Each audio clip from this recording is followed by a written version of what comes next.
황혼이 지는 공사 현장, 중장비들의 소음이 멈춘 고요한 순간이었습니다. 안전모를 벗고 차로 향하던 도연의 발걸음이 멈췄어요. 저 멀리서 지팡이 짚는 소리가 들려왔고 한 노인이 천천히 다가오고 있었습니다. 70대쯤 돼 보이는 노인의 허리는 심하게 굽어 있었고 얼굴엔 깊은 주름이 파여 있었죠. 노인은 도연 앞 3미터쯤에서 멈춰 섰습니다. 그리고 말없이 오래도록 도연을 바라봤어요. 석양빛에 비친 노인의 눈빛은 너무나 선명했습니다. 원망도 분노도 아닌 그저 끝없는 슬픔. 그때 사람들 아직도 안 나왔어. 노인의 목소리는 낮았지만 한 글자 한 글자가 도연의 가슴을 파고들었습니다. 도연은 입술을 떨었지만 쉽게 말이 나오지 않았어요. 목구멍이 메었고 숨이 막혔습니다. 도연이 겨우 입을 열었습니다. 제가 그분들을 위해서라도 이 마을을 살리려는 겁니다. 노인은 천천히 고개를 저었어요. 그 움직임이 너무나 무겁고 느렸습니다. 자네 아버지도 그렇게 말했어. 노인의 입가에 쓴웃음이 스쳤습니다. 마을을 위해, 우리를 위해 한다고 다 잘 될 거라고. 걱정하지 말라고. 노인의 목소리가 떨렸고 지팡이를 쥔 손의 핏줄이 붉어졌어요. 근데 결국 어떻게 됐나? 노인이 공사 현장을 힐끗 바라봤습니다. 사람이 죽었잖아. 내 아들도, 내 친구들도 다 여기 묻혔어. 침묵이 흘렀습니다. 바람이 불어와 먼지를 일으켰고 도연은 숨조차 제대로 쉴 수 없었어요. 노인은 더 이상 아무 말도 하지 않았습니다. 그저 천천히 몸을 돌렸죠. 지팡이 소리와 함께 멀어지는 노인의 뒷모습이 석양에 길게 그림자를 드리웠습니다. 도연은 그 자리에 얼어붙은 채 서 있었어요. 가슴 한구석이 무너져 내리는 것 같았습니다. 고개를 들어 저 멀리 폐광 입구를 바라봤습니다. 녹슨 철문 너머 어둠이 입을 벌리고 있었어요. 마치 누군가를 삼켜버릴 듯이. 그리고 그 어둠 속에서 희미한 목소리가 들리는 것만 같았죠. 도연은 안전모를 떨어뜨렸습니다. 소리가 정막을 깼고 그제야 도연은 무릎이 풀리는 걸 느꼈습니다. 아버지, 당신은 정말 무슨 짓을 하신 겁니까? 도연의 중얼거림이 바람에 흩어졌고 폐광의 어둠은 여전히 그 자리에 있었습니다. 강원도 태백 인근 은천광산초는 한때 번영의 상징이었습니다. 까만 석탄가루가 날리던 그 시절, 이곳엔 수백 명의 광부들이 땅속 깊은 곳에서 검은 황금을 캐내며 가족을 먹여 살렸죠. 하지만 20년 전 그 모든 것이 한순간에 무너져 내렸습니다. 갱도 붕괴 사고였어요. 9명의 광부가 땅속에 갇혔고 그중 5명은 끝내 시신조차 찾지 못했습니다. 그 사고 이후 은천광산은 폐쇄되었고 마을은 급속도로 쇠락했어요. 젊은이들은 하나둘 떠났고 남은 건 늙은 광부들과 그 가족들 뿐이었습니다. 빈집이 늘어가고 녹슨 철문 너머로 보이는 폐광은 마을 사람들에게 잊고 싶은 악몽 그 자체였죠. 그런데 올해 봄 이곳에 변화의 바람이 불기 시작했습니다. 대형 건설사에서 은천광산 부지를 매입했고 그곳에 리조트를 짓겠다고 발표했어요. 은천 리조트라는 이름으로 말이죠. 사업을 주도하는 사람은 이도현, 42살의 사업가였습니다. 이도현은 글로벌 건설사에서 부사장까지 올라간 인물이었어요. 그런 사람이 회사를 박차고 나와 독립한 이유는 단 하나, 바로 이 은천광산 때문이었습니다. 도연의 아버지 이태수 회장이 20년 전 이 광산을 운영하던 사람이었거든요. 붕괴 사고 이후 회장은 모든 것을 잃었고 몇 년 뒤 지병으로 세상을 떠났습니다. 도연은 그 모습을 지켜보며 자랐어요. 아버지가 죄인처럼 고개를 숙이고 사과하던 모습, 언론의 질타를 받으며 법정을 오가던 모습, 그리고 결국 병상에 누워 미안하다는 말만 되뇌이던 마지막 순간까지 도연은 다짐했습니다. 아버지의 명예를 회복하겠다. 이 마을을 다시 살리겠다. 그래서 모든 것을 걸고 이 사업을 시작했어요. 은행 대출을 받고 투자자들을 설득하고 행정 절차를 밟아가며 마침내 공사를 시작했습니다. 공사 현장은 활기차게 돌아갔어요. 중장비들이 땅을 파헤치고 철골이 세워지고 설계도대로 건물의 윤곽이 드러나기 시작했습니다. 도연은 매일 아침 현장을 찾아 진행 상황을 확인했어요. 안전모를 쓰고 설계도를 펼쳐들고 현장 감독들과 이야기를 나누는 모습은 자신감으로 가득했죠. 하지만 마을 분위기는 달랐습니다.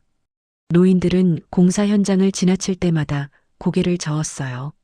누군가는 또 무슨 일이 생기는 거 아니냐고 수군거렸고 누군가는 아예 외면했습니다.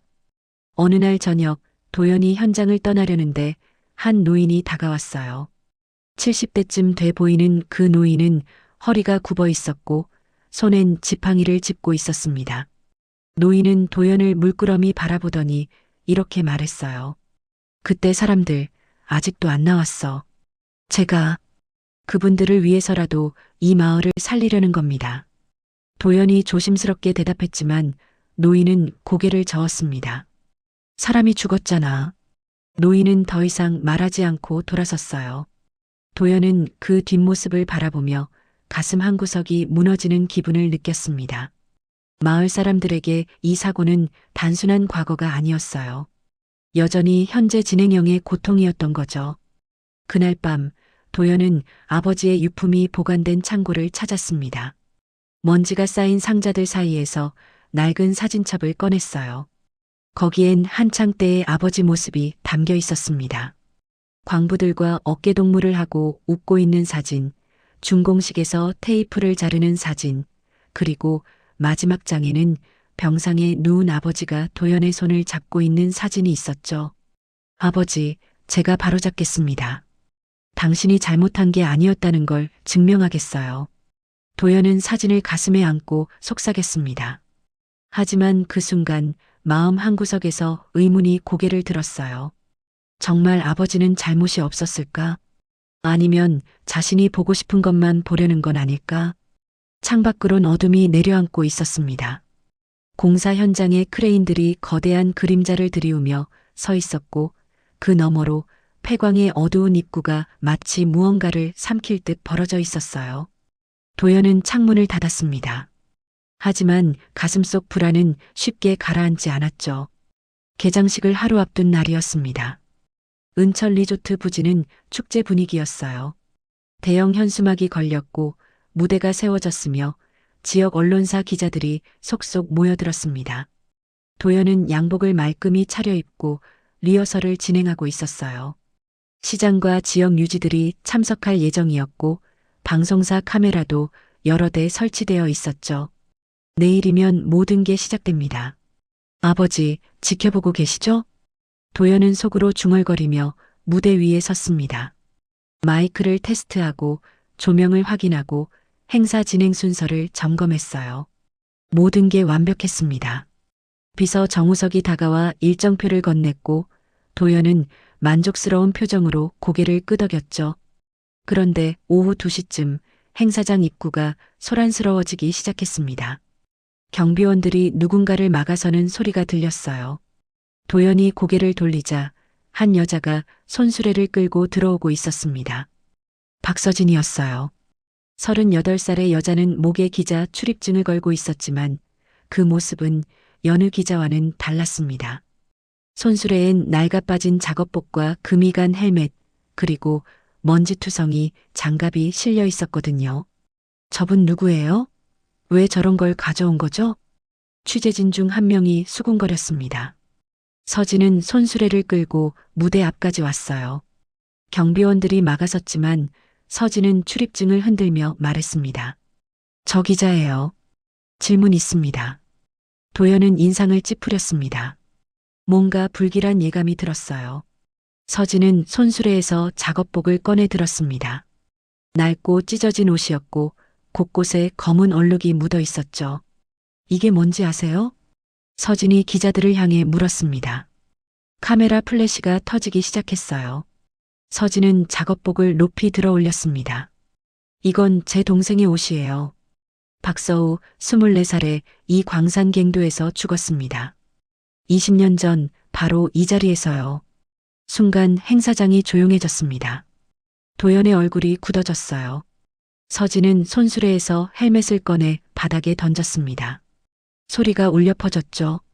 여러분이 서 있는 이곳, 이 리조트 부지는 제 동생이 묻혀있던 갱도 바로 위입니다. 시신도 못 찾았어요. 아직도 여기 어딘가에 있을 겁니다. 기자들이 웅성거리기 시작했습니다. 도연이 무대에서 내려왔어요. 지금 무슨 짓입니까? 여긴 공식 행사장이에요. 도연의 목소리가 떨렸습니다. 하지만 서진은 물러서지 않았어요. 대신 가방에서 서류 뭉치를 꺼냈습니다. 안전진단 보고서입니다. 20년 전 사고 발생 한 달 전에 작성된 거예요. 서진이 서류를 펼쳐 보였습니다. 카메라들이 일제히 그쪽으로 향했죠. 서진은 한 페이지를 가리켰습니다. 여기 보세요. 갱도 균열 발견, 붕괴 위험 높음, 즉시 공사 중단 권고. 그런데 이 보고서가 제출되지 않았어요. 왜일까요? 서진이 다음 장을 넘겼습니다. 거기엔 다른 내용의 보고서가 있었어요. 안전 이상 없음, 공사 계속 가능. 같은 날짜, 같은 보고서 번호인데 내용이 완전히 달랐습니다. 위조예요. 누군가 보고서를 바꿔치기 했습니다. 그리고 여기, 이 서명 보이시죠? 서진의 손가락이 서명란을 가리켰습니다. 거기엔 이태수라는 이름이 적혀 있었어요. 도연의 얼굴에서 핏기가 사라졌습니다. 거짓말이에요. 그건 조작된 문서입니다. 도연이 소리쳤지만 목소리엔 확신이 없었습니다. 서진은 차분하게 말했어요. 보고서 번호를 확인해 보세요. 정부 기록과 대조하면 알 수 있을 겁니다. 이건 진짜예요. 도연은 정우석을 불렀습니다. 비서가 황급히 다가왔고 도연은 낮은 목소리로 지시했어요. 당장 확인해. 저 보고서 번호가 진짜인지. 정우석이 서류를 받아들고 사진을 찍었습니다. 그리고 전화기를 꺼내 누군가에게 연락했죠. 몇 분이 흘렀고 그 시간이 도연에겐 영원처럼 느껴졌습니다. 기자들은 계속 질문을 쏟아냈어요. 서진은 차분하게 대답했습니다. 사고 당시 상황, 유족들의 고통, 그리고 진실이 묻혀온 지난 20년에 대해서요. 정우석이 돌아왔습니다. 창백한 얼굴로요. 도연에게 귓속말을 했어요. 보고서 번호. 맞습니다. 정부 기록에 남아 있어요. 도연은 비틀거렸습니다. 믿을 수 없었어요. 아버지가 정말 보고서를 조작했단 말인가? 모든 게 거짓이었단 말인가? 이도연 대표님. 서진이 도연을 똑바로 바라보며 말했습니다. 당신 아버지는 우리 가족을 파괴했어요. 우리 동생을, 다른 광부들을, 이 마을 전체를 무너뜨렸습니다. 그런데 지금 당신은 그 위에 리조트를 짓고 있어요. 마치 아무 일도 없었던 것처럼요. 도연은 입을 열었지만 아무 말도 나오지 않았습니다. 서진은 손수레를 돌렸어요. 경비원들이 다가왔고 서진을 행사장 밖으로 끌어냈습니다. 서진은 끌려가면서 마지막으로 외쳤어요. 이 땅이 복수할 거예요. 서진의 목소리가 행사장에 메아리 쳤습니다. 기자들은 서둘러 기사를 작성하기 시작했고 도연은 그 자리에 멍하니 서 있었어요. 무대 위 현수막이 바람에 흔들렸습니다. 새로운 시작, 은철 리조트라는 문구가 비웃는 것 같았죠. 정우석이 다가와 조심스럽게 말했습니다. 대표님, 어떻게 하시겠습니까? 도연은 대답하지 못했습니다. 손이 떨렸고 가슴이 무너져 내리는 것 같았어요. 그날 밤 도연은 잠을 이룰 수 없었습니다. 개장식은 급히 취소되었고 언론엔 박서진의 폭로가 대서특필되었어요. 도연의 휴대전화는 쉴 새 없이 울렸지만 도연은 받지 않았습니다. 그저 멍하니 천장만 바라볼 뿐이었죠. 아버지가 정말 보고서를 조작했을까? 아니면 누군가 아버지를 함정에 빠뜨린 걸까? 도연은 확신이 서지 않았어요. 하지만 한 가지는 분명했습니다. 진실을 알아야 한다는 것. 그래서 새벽 5시 도연은 집을 나섰습니다. 아버지의 유품은 서울 외곽 창고에 보관되어 있었어요. 도연이 직접 관리하던 곳이었죠. 창고 문을 열자 먼지 냄새가 코를 찔렀습니다. 낡은 책상, 서류 상자들, 그리고 아버지가 쓰던 물건들이 어지럽게 쌓여 있었어요. 도연은 손전등을 켜고 하나씩 상자를 뒤지기 시작했습니다. 회계장부, 계약서, 편지, 일기장. 몇 시간을 뒤진 끝에 도연은 낡은 가죽 서류 가방을 발견했어요. 잠금 장치가 녹슬어 있었고 억지로 열자 안에서 노란 봉투가 나왔습니다. 봉투 안엔 여러 장의 종이가 들어 있었어요. 도연은 손이 떨렸지만 하나씩 펼쳤습니다. 그리고 세 번째 장에서 멈췄습니다. 자필 메모였어요. 사고 발생 보름 전 날짜가 적혀 있었고 글씨는 급하게 휘갈겨 쓴 흔적이 역력했습니다. 갱도 3구역 균열 심각. 붕괴 위험 있음. 공사 중단 필요. 즉시 본사 보고 요망. 메모 하단엔 시공사 안전 담당자의 이름이 적혀 있었어요. 김재혁, 도연도 기억하는 이름이었습니다. 사고 직후 실종된 사람. 유족들은 김재혁이 증거를 인멸하려다 도주했다고 믿었죠. 도연은 메모를 움켜쥐었습니다. 이게 진짜라면 아버지는 붕괴 위험을 알고 있었다는 뜻입니다. 그런데도 공사를 강행했다는 것. 도연의 온몸이 식어갔어요. 아버지, 왜 그러셨어요? 도연의 목소리가 떨렸습니다. 창고는 너무나 조용했고 도연은 그 침묵 속에서 혼자였습니다. 다음 날 오전 긴급 이사회가 소집되었습니다. 회의실엔 임원들이 모여 있었고 분위기는 살벌했어요. 최경훈 부사장이 먼저 입을 열었습니다. 50대 중반의 최경훈은 회사에서 가장 영향력 있는 인물이었죠. 도연 대표, 이번 사태를 어떻게 수습할 겁니까? 최경훈의 목소리는 차가웠습니다. 도연은 메모를 테이블 위에 올려놓았어요. 이걸 발견했습니다. 아버지가 보관하고 있던 안전 담당자의 메모예요. 사고 전에 위험을 경고한 내용입니다. 임원들이 메모를 돌려보기 시작했습니다. 최경훈은 메모를 집어들고 찬찬히 살펴보더니 코웃음을 쳤어요. 이게 뭡니까? 진위도 확인되지 않은 오래된 종이 한 장으로 뭘 증명하겠다는 겁니까? 하지만 이건 도연 대표? 최경훈이 말을 끊었습니다. 지금 언론이 뭐라고 하는지 아십니까? 박서진이라는 여자는 경쟁사에서 돈을 받고 움직이는 겁니다. 우리 회사를 무너뜨리려는 조작된 공격이에요. 무슨 근거로 그렇게 말씀하십니까? 근거요? 최경훈이 비웃었습니다. 박서진은 최근 3년간 3번이나 소송을 걸었습니다. 전부 기각됐어요. 증거 불충분으로. 그런 사람의 말을 믿으시겠습니까? 도연은 입을 다물었습니다. 최경훈이 자리에서 일어나 창밖을 바라보며 말했어요. 지금 멈추면 회사가 끝납니다. 대출금은 어떻게 갚겠습니까? 투자자들은요? 우리가 지금 무너지면 수백 명이 일자리를 잃습니다. 최경훈의 말엔 힘이 있었어요. 다른 임원들도 고개를 끄덕였습니다. 재무이사가 조심스럽게 말했죠. 대표님, 부사장님 말씀이 맞습니다. 지금은 위기관리가 우선입니다. 진실 공방은 나중 문제고요. 도연은 메모를 다시 집어들었습니다. 글씨가 흐릿하게 보였어요. 정말 최경훈 말이 맞는 걸까? 박서진이 조작한 걸까?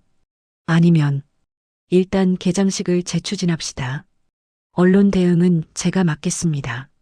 최경훈이 단호하게 말했습니다. 회의는 그렇게 끝났어요. 도연은 회의실을 나와 복도를 걸었습니다. 발걸음이 무거웠죠. 그날 밤부터 이상한 일이 시작되었습니다. 도연은 잠들려 할 때마다 소리를 들었어요. 희미하지만 분명한 목소리였습니다. 형, 아직 안 나왔어요. 도연은 벌떡 일어나 주위를 둘러봤지만 아무도 없었습니다. 환청이라고 생각하며 다시 누웠지만 소리는 계속 들려왔어요. 형, 여기 너무 어두워요. 누구세요? 누가 거기 있어요? 도연이 소리쳤지만 대답은 없었습니다. 그저 어둠만이 방을 가득 채우고 있었죠. 도연은 잠을 이룰 수 없었어요. 새벽까지 뒤척이다가 결국 불을 켜고 앉아 있었습니다. 다음 날도 그 다음 날도 마찬가지였어요. 밤만 되면 목소리가 들렸습니다. 때로는 한 명, 때로는 여러 명의 목소리가 겹쳐서 들렸죠. 왜 안 구해줬어요? 우리 아직 여기 있어요. 도연은 정신과를 찾아갔습니다. 의사는 스트레스성 환청이라고 진단했어요. 약을 처방받았지만 소용없었습니다. 목소리는 계속 들렸고 점점 더 선명해졌죠. 일주일 후 도연은 거울 앞에 섰습니다. 거울 속 자신의 모습이 낯설었어요. 수척해진 얼굴, 충혈된 눈, 그리고 떨리는 손. 도연은 세면대를 움켜잡았습니다. 제발, 그만 좀. 도연이 중얼거렸지만 그 순간 다시 목소리가 들렸어요. 형, 아직 안 나왔어요. 도연은 세면대에 얼굴을 묻었습니다. 박서진은 작은 원룸에 홀로 앉아 있었습니다.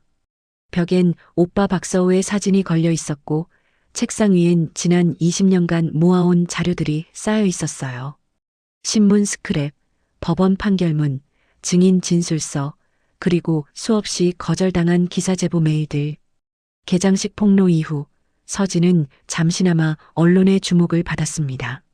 며칠간 인터뷰 요청이 쏟아졌고 기자들이 찾아왔죠. 하지만 일주일이 지나자 상황이 달라졌어요. 은철 리조트 측에서 대대적인 반박 자료를 내놓았고 서진을 음모론자로 몰기 시작했습니다. 박서진 씨는 과거 3차례 소송에서 모두 패소한 바 있습니다. 근거 없는 주장으로 기업을 공격하는 전력이 있죠. 최경훈이 기자회견에서 한 말이었어요. 순식간에 여론이 뒤집혔습니다.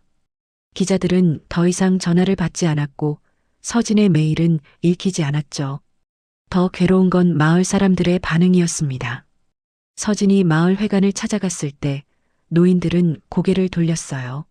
한 할머니가 조심스럽게 말했습니다. 서진아, 이제 그만 좀 하자. 다들 힘들어. 과거는 과거로 묻어야지. 하지만 할머니, 진실이 뭐가 중요하니? 죽은 사람 살아 돌아오나? 우리라도 살아야지. 할머니의 말엔 체념이 가득했어요. 서진은 할 말을 잃었습니다. 마을 사람들도 지쳐 있었던 거예요. 20년이란 시간이 그들의 분노를 무뎌지게 만들었고 이제는 그냥 조용히 살고 싶어 했습니다. 서진은 회관을 나와 폐광 입구로 걸어갔습니다. 녹슨 철문 너머로 어둠이 보였어요. 서진은 철문을 붙잡고 눈물을 흘렸습니다. 오빠, 미안해. 나 혼자선 안 되나 봐. 한편 도연은 마을을 돌아다니고 있었습니다. 밤마다 들리는 환청 때문에 더 이상 견딜 수가 없었어요. 진실을 알아야 한다는 생각뿐이었죠. 도연은 마을 어귀에 있는 낡은 한옥을 찾았습니다. 은천 보존의 사무실이었어요. 문을 두드리자 이른데 노인이 나왔습니다. 최병수, 은천 보존의 회장이자 옛 광부였죠. 최병수는 도연을 보자 인상을 찌푸렸습니다. 자네가 왜 여길? 말씀 좀 나누고 싶습니다. 제발이요. 도연의 목소리엔 절박함이 묻어났어요. 최병수는 잠시 망설이다가 문을 열어주었습니다. 안으로 들어가자 오래된 사진들과 광산 관련 자료들이 벽을 가득 채우고 있었죠. 무슨 일인가? 최병수가 차를 따르며 물었습니다. 도연은 가방에서 안전 담당자의 메모를 꺼냈어요. 이걸 찾았습니다. 아버지 유품에서요. 사고 전에 위험을 경고한 내용입니다. 최병수는 메모를 받아들었습니다. 한참을 들여다보더니 한숨을 쉬었어요. 김재혁 그 친구 착한 친구였어. 성실하고.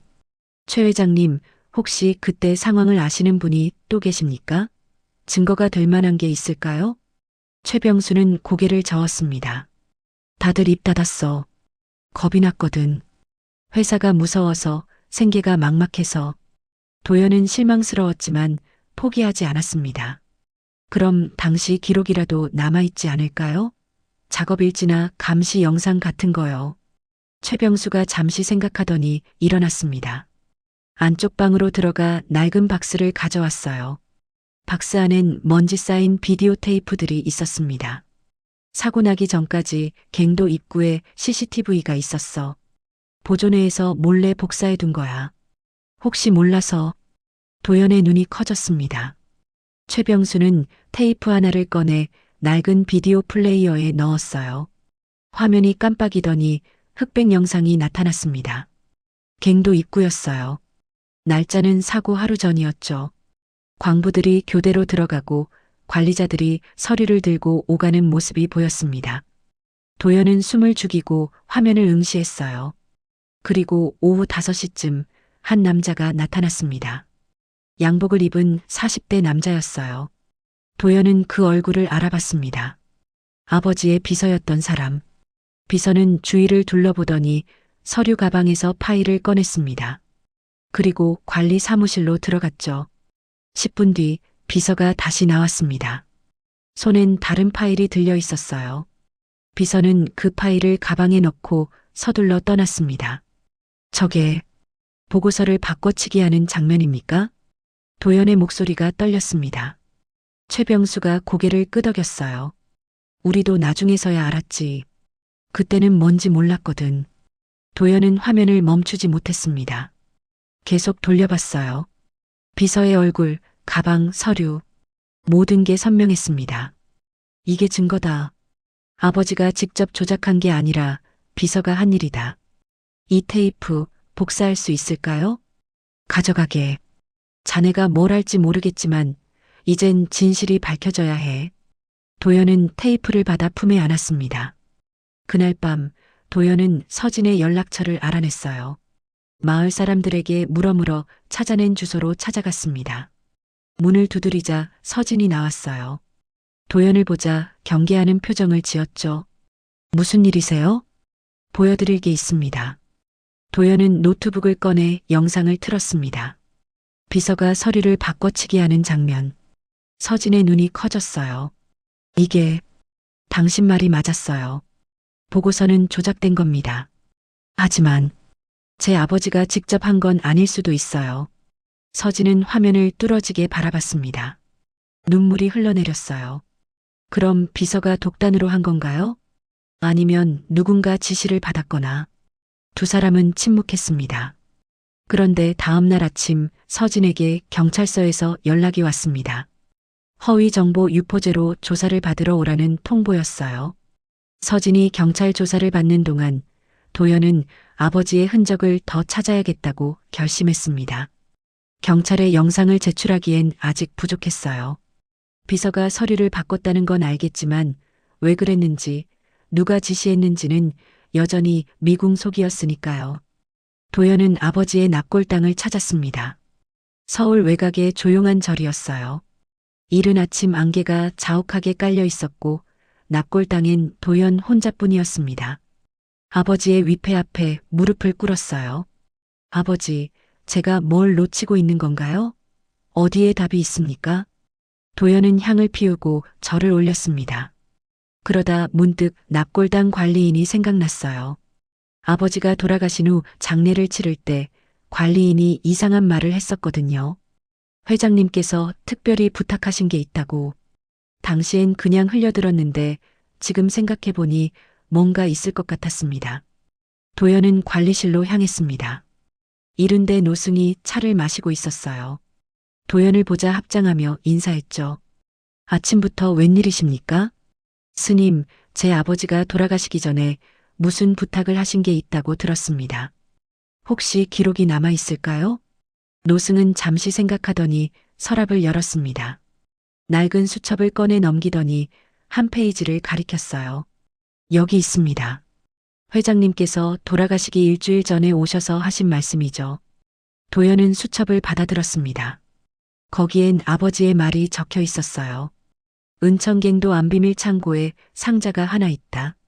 그 안엔 도면과 서류가 들어있으니 내가 죽으면 태워달라. 도연의 손이 떨렸습니다.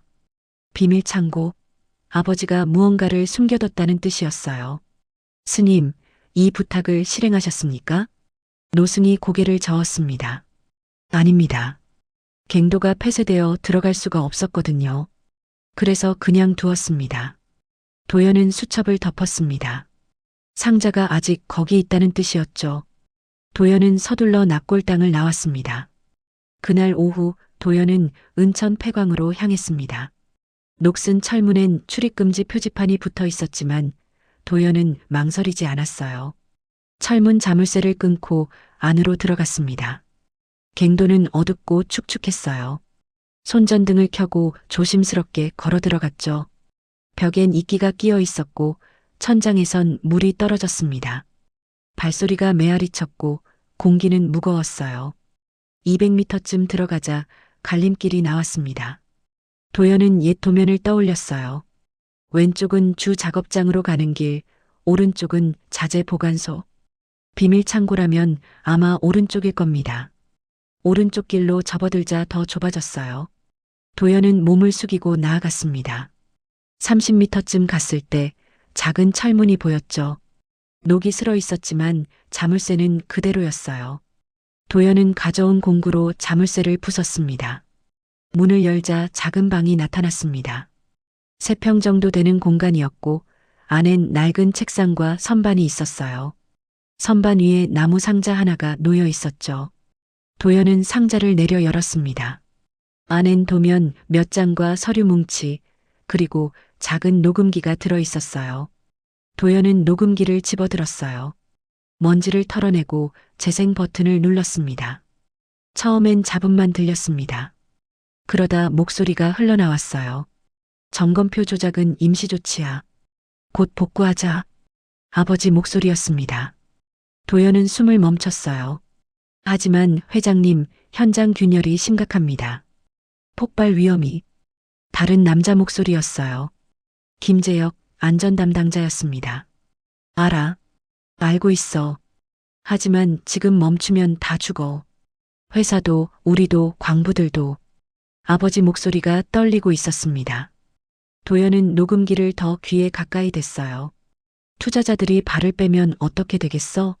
당장 임금 지급도 못해. 그럼 수백 가구가 굶어. 일주일만 버티면 자금이 들어와. 그때 공사 멈추고 보수하자고. 하지만 재혁아, 제발 나 좀 믿어줘. 내가 이 사람들 먹여 살려야 해. 책임이 있다고. 녹음이 끊어졌다가 다시 이어졌습니다. 며칠 후 녹음인 것 같았어요. 회장님, 안 됩니다. 균열이 더 벌어졌어요.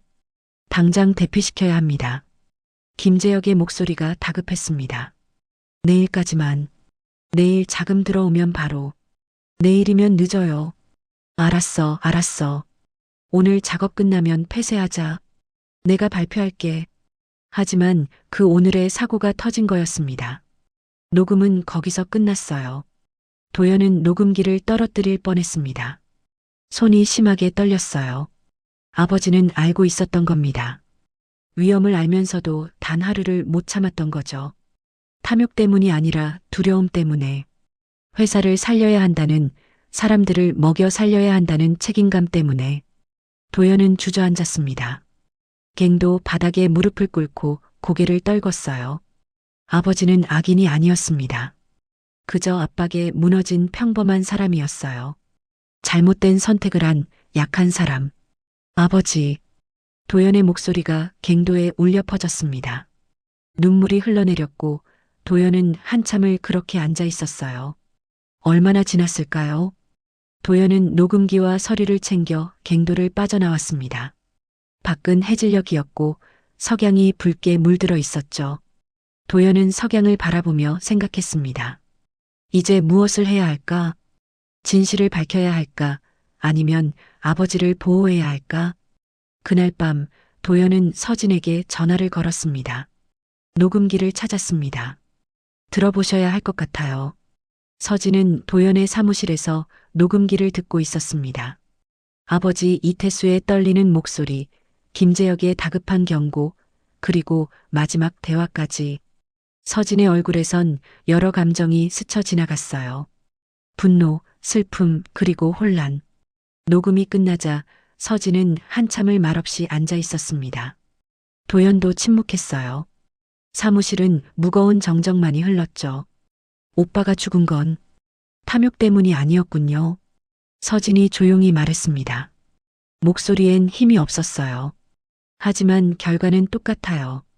오빠는 죽었고 우리 가족은 무너졌습니다. 이유가 뭐든 변하는 건 없어요. 알고 있습니다. 도연이 대답했습니다. 하지만 저도 알아야 했어요. 아버지가 어떤 사람이었는지, 악마가 아니라 그냥 무너진 사람이었다는 걸. 서진은 녹음기를 테이블 위에 내려놓았습니다. 그리고 도연을 똑바로 바라봤어요. 이걸 어떻게 하실 건가요? 공개하실 겁니까? 도연은 대답하지 못했습니다. 공개하면 아버지의 잘못이 세상에 드러나겠죠. 하지만 숨기면 진실은 영원히 묻힐 겁니다. 그때 사무실 문이 열렸습니다. 최경훈이 들어왔어요. 얼굴이 굳어 있었고 손엔 서류 뭉치가 들려 있었죠. 박서진 씨, 여긴 왜 오신 겁니까? 경찰 조사는 끝났습니까? 최경훈의 목소리는 차갑습니다. 서진이 일어서려 하자 도연이 말했어요. 제가 부른 겁니다. 도연 대표, 지금 뭐 하시는 겁니까? 회사를 망치려고 작정했습니까? 최경훈이 다가왔습니다. 테이블 위 녹음기를 발견하자 표정이 굳었어요. 이게 뭡니까? 증거입니다. 아버지가 남긴. 도연이 차분하게 말했습니다. 최경훈은 녹음기를 집어들었죠. 잠시 살펴보더니 비웃었어요. 이걸 공개하시겠다는 겁니까? 정말 그러실 겁니까? 진실은 밝혀져야 합니다. 진실? 최경훈이 가지고 온 서류를 탁자에 던졌습니다. 서류들이 흩어졌고 그 중 한 장이 도연 앞에 떨어졌어요. 도연은 서류를 집어들었습니다. 안전 승인서였어요. 그런데 하단에 서명이 있었습니다. 이도연. 이게 뭡니까? 도연의 목소리가 떨렸습니다. 최경훈이 팔짱을 끼고 말했어요. 당신도 공범입니다. 글로벌 건설사 부사장 시절 은철 리조트 사업 타당성 검토에 당신이 참여했어요. 그리고 이 보고서에 승인 서명을 했죠. 도연은 서류를 자세히 봤습니다. 날짜는 4년 전이었어요. 리조트 사업 초기 단계에서 작성된 환경영향평가 보고서였습니다. 그리고 거기엔 분명 도연의 서명이 있었죠. 이건 단순한 절차상 서명이었어요. 제가 내용을 다 검토한 게 아니라 법정에서 그렇게 말씀하시죠. 과연 누가 믿을까요? 이 파일이 유출되면 당신도 끝입니다. 아버지의 죄를 덮으려고 증거를 은폐했다는 의혹까지 받겠죠. 회사는 물론이고 당신 개인도 파산할 겁니다. 도연은 말문이 막혔습니다. 최경훈의 말이 맞았어요. 도연도 서류에 서명했고 그것만으로도 책임을 피할 수 없었습니다. 그러니까 조용히 합시다. 녹음기는 제게 주세요. CCTV 영상도요. 모두 폐기하고 리조트 사업은 계획대로 진행합니다. 그게 모두를 위한 길입니다. 최경훈이 손을 내밀었습니다. 도연은 녹음기를 쥐고 있었어요. 손이 떨렸죠. 서진이 일어섰습니다. 당신 지금 증거인멸 교사를 하는 겁니까? 박서진 씨, 당신도 조용히 하시는 게 좋을 겁니다. 허위 정보 유포죄는 실형까지 나올 수 있어요. 최경훈의 협박에 서진이 움찔했습니다. 도연은 두 사람을 번갈아 봤어요. 최경훈의 차가운 눈빛, 서진의 떨리는 눈빛. 도연은 결정을 내려야 했습니다. 나가주시겠습니까? 생각할 시간이 필요합니다. 도연이 말했습니다. 최경훈이 코웃음을 쳤어요. 내일 정오까지 답을 주십시오. 그때까지 이 건에 대해 어떤 언급도 하지 마세요. 알겠습니까? 최경훈이 문을 박차고 나갔습니다. 사무실엔 다시 침묵이 흘렀어요. 도연은 창밖을 바라봤습니다. 도시의 불빛들이 반짝이고 있었죠. 저 불빛 하나하나가 누군가의 삶일 겁니다. 진실을 밝히면 많은 사람이 피해를 입겠죠. 하지만 숨기면 도연 씨, 서진이 조용히 불렀습니다. 결정은 당신이 하세요. 저는 강요하지 않겠습니다. 도연은 서진을 봤습니다. 서진의 눈엔 눈물이 고여 있었어요. 그날 밤 도연은 결심했습니다. 한 언론사 기자에게 연락을 했어요. 신뢰할 수 있는 탐사보도 전문 기자였죠. 도연은 만남을 약속하고 녹음 파일과 영상을 복사해 저장했습니다. 하지만 새벽 3시 도연의 전화가 울렸습니다. 회사 전산팀장이었어요. 대표님, 큰일 났습니다. 서버가 해킹당했어요. 도연은 급히 회사로 달려갔습니다. 모니터엔 에러 메시지만 가득했고 직원들은 복구를 시도하고 있었죠. 파일들이 삭제됐습니까? 예, 특정 폴더만 골라서 지워졌어요. 백업 서버까지 침투당했습니다. 도연은 자신의 컴퓨터로 달려갔습니다. 저장해둔 파일을 확인했지만 모두 사라져 있었어요. 녹음 파일도 영상도. 도연은 주저앉았습니다. 누군가 조직적으로 움직인 겁니다. 최경훈일까 아니면 더 큰 세력일까? 아침이 밝았습니다. 도연은 지친 몸으로 사무실에 앉아 있었어요. 그때 문이 열렸습니다. 서진이었어요. 들었어요. 파일이 사라졌다고. 서진이 가방을 열었습니다. 안에서 USB 메모리를 꺼냈어요. 저한테 복사본이 있습니다. 영상이랑 녹음 파일 다요. 도연은 놀라 서진을 봤습니다. 당신이 진실을 말해준다면 저도 아버지를 용서하겠어요. 도연은 밤새 고민했습니다. 서진이 건넨 메모리를 손에 쥐고 창밖을 바라보며 수없이 자문했어요. 언론에 공개할까 아니면 법적 절차를 밟을까? 기자회견을 열까 아니면 조용히 당국에 제출할까? 새벽녘 도연은 결정했습니다. 언론 플레이는 하지 않겠다고. 대신 정식 조사기관에 모든 걸 맡기기로 했어요. 그게 아버지에 대한 그리고 희생자들에 대한 최소한의 예의라고 생각했습니다. 도연은 환경부 산하산업안전조사단에 연락했습니다. 20년 전 사고를 재조사해달라는 청원을 넣었고 청문회 개최를 요청했어요. 일주일 후 청문회 날짜가 잡혔습니다. 청문회 당일 아침이었어요. 정부 청사 회의실엔 조사관들과 전문가들이 자리했습니다. 유족 대표로 서진이 참석했고 회사 측에선 최경훈과 법무팀이 나왔죠. 기자들은 방청석을 가득 메웠습니다. 도연이 입장하자 플래시가 터졌어요. 도연은 정면을 응시하며 증인석에 앉았습니다. 심장이 뛰었지만 손은 더 이상 떨리지 않았어요. 조사단장이 청문회 시작을 선언했습니다. 먼저 최경훈이 회사 입장을 밝혔어요. 은천 폐광 사고는 불가항력적 자연재해였습니다. 당시 모든 안전 절차는 준수되었고 회사는 최선을 다했습니다. 최경훈의 목소리는 자신감으로 가득했습니다. 준비된 서류들을 제출하며 조목조목 반박했죠. 유족들의 주장은 근거 없는 음모론이라고 했어요. 서진이 일어나 항변하려 했지만 최경훈의 변호사가 법적 절차를 들먹이며 막았습니다. 분위기는 점점 회사 쪽으로 기울어가는 것 같았어요. 조사단장이 도연을 불렀습니다. 이도연 대표 증언하시겠습니까? 도연이 일어났습니다. 가방에서 메모리를 꺼내 테이블 위에 놓았어요. 제출하고 싶은 증거가 있습니다. 조사관이 메모리를 받아 노트북에 연결했습니다. 먼저 CCTV 영상이 재생되었어요. 아버지의 비서가 서류를 바꿔치기 하는 장면. 회의실이 술렁였습니다. 최경훈의 얼굴이 굳어졌어요.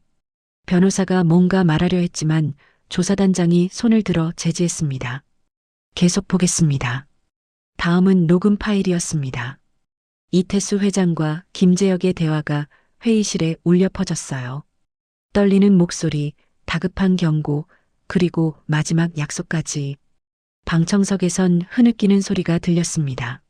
녹음이 끝나자 조사단장이 최경훈을 향해 물었습니다. 최경훈 부사장, 이 영상 속 인물이 당시 이태수 회장의 비서 맞습니까? 최경훈은 대답하지 못했습니다. 변호사가 귓속말을 했지만 최경훈은 고개를 저었어요. 맞습니다. 그렇다면 안전보고서 조작이 있었다는 뜻인데 회사는 알고 계셨습니까? 저는 최경훈이 말을 더듬었습니다. 도연이 일어나 말했습니다. 추가 증언하겠습니다. 도연은 또 다른 서류를 꺼냈습니다. 회사 내부 회계 기록이었어요. 사고 발생 일주일 전 회사는 심각한 자금난에 처해 있었습니다. 투자금이 들어오지 않으면 파산 직전이었죠. 그래서 공사를 멈출 수 없었던 겁니다. 도연은 차분하게 설명했습니다. 아버지가 처한 상황, 광부들을 먹여 살려야 한다는 압박, 그리고 단 하루를 참지 못한 비극까지. 제 아버지는 잘못했습니다. 변명의 여지가 없어요. 하지만 그 잘못을 덮으려 한 사람들도 있습니다. 도연이 최경훈을 바라봤습니다. 최경훈 부사장은 당시 이 모든 사실을 알고 있었습니다. 비서에게 서류 조작을 지시한 사람도 최 부사장입니다. 그리고 최근 서버 해킹도 마찬가지예요. 최경훈이 벌떡 일어났습니다. 증거가 있습니까? 함부로 말하지 마십시오. 있습니다. 도연은 마지막 서류를 꺼냈습니다. 비서의 진술서였어요. 아버지의 비서, 이미 해외로 도피한 줄 알았던 사람을 찾았습니다. 그 사람이 모든 걸 증언했어요. 누가 지시했는지, 왜 그랬는지. 조사단장이 진술서를 받아 읽었습니다. 얼굴이 점점 굳어졌어요. 그리고 경호원에게 신호를 보냈습니다. 최경훈 씨, 증거 인멸 교사 및 사기 혐의로 조사가 필요합니다. 동행해 주시겠습니까? 경호원들이 최경훈에게 다가갔습니다. 최경훈은 믿을 수 없다는 표정으로 도연을 봤어요. 이도연, 당신 회사를 배신했군. 아닙니다. 진실을 택한 겁니다. 최경훈이 끌려나갔습니다. 회의실은 소란스러워졌고 기자들은 셔터를 눌러댔어요. 청문회는 늦은 오후까지 이어졌습니다. 여러 증인이 불려나왔고 전문가들이 증거를 분석했어요. 그리고 마지막으로 서진이 발언권을 얻었습니다. 서진은 단상에 섰습니다. 눈가가 붉었고 목소리는 떨렸지만 또렷했어요. 오랜 세월 저는 복수만 생각했습니다. 회사를 무너뜨리고 책임자들을 처벌하는 것. 그게 제 목표였어요. 서진이 잠시 숨을 고르고 계속했습니다. 하지만 이제 알았습니다. 우리의 싸움은 리조트를 막기 위함이 아니었어요. 잊힌 이름들을 세상에 되돌리는 일이었습니다. 박서우, 김영철, 최동호, 이 모든 분들을 기억하는 것. 그게 진짜 의미였어요. 서진의 눈에서 눈물이 흘러내렸습니다. 방청석 곳곳에서 함께 우는 소리가 들렸죠. 청문회가 끝난 뒤 도연은 회사로 돌아갔습니다. 이사회가 긴급 소집되었고 만장일치로 도연의 직위 해제가 결정되었어요. 하지만 도연은 담담했습니다. 이미 예상했던 일이었으니까요. 사무실을 정리하며 도연은 창밖을 봤습니다. 석양이 지고 있었어요. 한 달 후 정부는 은천 광산 부지를 산업재해 기념유적지로 지정한다고 발표했습니다. 1년이 흘렀습니다. 은천 마을은 조용했지만 예전과는 다른 분위기였어요. 폐광 부지엔 리조트 대신 작은 공원이 들어섰습니다. 은천 추모공원이었죠. 공원은 크지 않았습니다. 하지만 정성스럽게 꾸며져 있었어요. 잔디밭과 산책로, 그리고 중앙엔 검은 화강암으로 만든 위령비가 서 있었죠. 위령비엔 희생자 9명의 이름이 새겨져 있었고 그 앞엔 언제나 하얀 국화가 놓여 있었습니다. 도연은 매일 아침 이곳을 찾았어요. 회사를 떠난 뒤 도연은 작은 비영리 재단을 설립했습니다. 이름은 은천기억센터. 산업재해 희생자들을 기억하고 유족들을 지원하는 단체였죠. 재단 사무실은 마을 입구 낡은 건물을 고쳐서 만들었습니다. 1층은 전시관이었어요. 옛 광부들의 사진과 도구들, 그리고 사고 관련 기록들이 전시되어 있었죠. 2층은 사무실과 상담실이었고 3층은 작은 도서관이었습니다. 도연은 더 이상 양복을 입지 않았어요. 편한 셔츠와 청바지를 입고 재단 일에만 전념했습니다. 돈은 별로 없었지만 마음은 전보다 훨씬 가벼웠죠. 어느 가을날 오후 재단에 손님이 찾아왔습니다. 초등학생들이었어요. 사회 시간에 산업 역사를 배운다며 선생님이 데려온 아이들이었죠. 20명 정도 되는 아이들이 전시관에 들어섰습니다. 와, 이게 진짜 광부 아저씨들이 쓰던 거예요? 한 아이가 헬멧을 신기한 듯 바라보며 물었습니다. 도연이 웃으며 대답했어요. 그렇지. 무겁지? 이걸 쓰고 하루 종일 일했대. 아이들이 전시물을 구경하는 동안 도연은 옆에서 하나하나 설명했습니다. 어떤 일을 했는지, 얼마나 힘들었는지, 그리고 왜 이런 사고가 일어났는지. 그때 안쪽 문이 열리며 서진이 나왔습니다. 서진은 일주일에 사흘씩 재단에서 자원봉사를 하고 있었어요. 아이들에게 이야기를 들려주는 게 서진의 역할이었죠. 안녕하세요, 여러분. 저는 박서진이라고 해요. 오늘 제 오빠 이야기를 들려줄게요. 서진이 아이들을 2층 작은 강당으로 안내했습니다. 벽엔 광부들의 큰 사진이 걸려 있었고 한가운데엔 박서우의 사진도 있었어요. 24살의 밝은 얼굴이었죠. 오빠는 24살에 여기서 일했어요. 착하고 부지런한 사람이었죠. 우리 가족을 먹여 살리려고 열심히 일했어요. 서진의 목소리는 차분했습니다. 예전처럼 떨리지 않았어요. 그런데 어느 날 사고가 났어요. 갱도가 무너졌고 오빠는 그 안에 갇혔죠. 구조대가 왔지만 끝내 구하지 못했어요. 한 아이가 손을 들었습니다. 슬프지 않으세요? 서진이 잠시 생각하고 대답했습니다. 슬프지. 지금도 슬퍼. 하지만 이제는 오빠를 기억하는 게 더 중요해. 오빠가 어떤 사람이었는지, 왜 이랬는지, 그리고 우리가 왜 안전을 지켜야 하는지. 그걸 여러분이 기억해주면 오빠는 정말로 사라지지 않는 거야. 아이들이 고개를 끄덕였습니다. 진지한 얼굴들이었어요. 수업이 끝나고 아이들이 돌아간 뒤 도연과 서진은 추모공원으로 걸어갔습니다. 낙엽이 바람에 흩날리고 있었고 하늘은 맑았어요. 위령비 앞에 섰을 때 서진이 먼저 절을 올렸습니다. 그리고 오빠의 이름을 손으로 어루만졌죠. 도연도 무릎을 꿇고 절했습니다. 아버지. 도연이 조용히 말했습니다. 이제야 바로 세웠습니다. 당신이 무너뜨린 것들을요.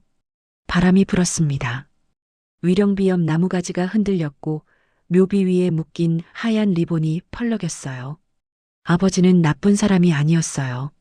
그저 약한 사람이었죠. 저도 이제 압니다. 누구나 무너질 수 있다는 걸. 중요한 건 무너진 뒤 어떻게 하느냐는 거예요. 도연의 눈가가 붉어졌습니다. 서진이 옆에서 조용히 서 있었어요. 당신은 끝까지 도망치지 않았어요. 마지막까지 책임지려 했죠. 비록 방법이 잘못됐지만요. 그래도 저는 이제 당신을 이해합니다. 도연은 품에서 작은 액자를 꺼냈습니다. 아버지가 젊었을 때 광부들과 찍은 사진이었어요.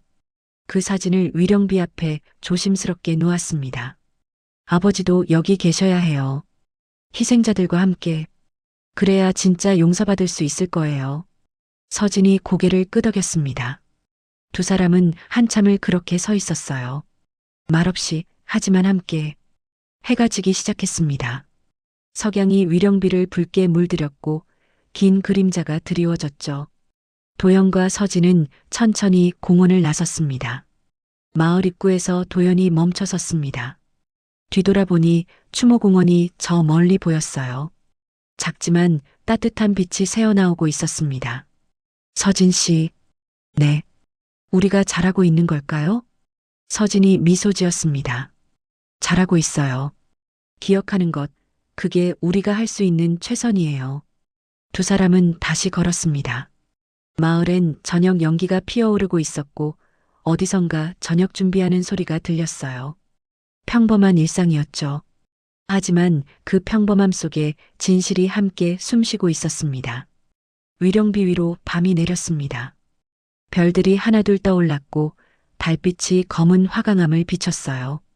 바람이 불 때마다 하얀 리본이 흔들렸습니다. 마치 누군가 대답하는 것처럼. 진실은 묻힐 수 있지만 사라지지 않습니다. 언젠가는 드러나고 기억되고 그렇게 우리 곁에 남습니다. 은천 마을의 밤은 깊어갔지만 위령비 앞엔 여전히 하얀 국화가 놓여 있었습니다. 누군가를 기억하는 마음처럼 조용히 그리고 영원히.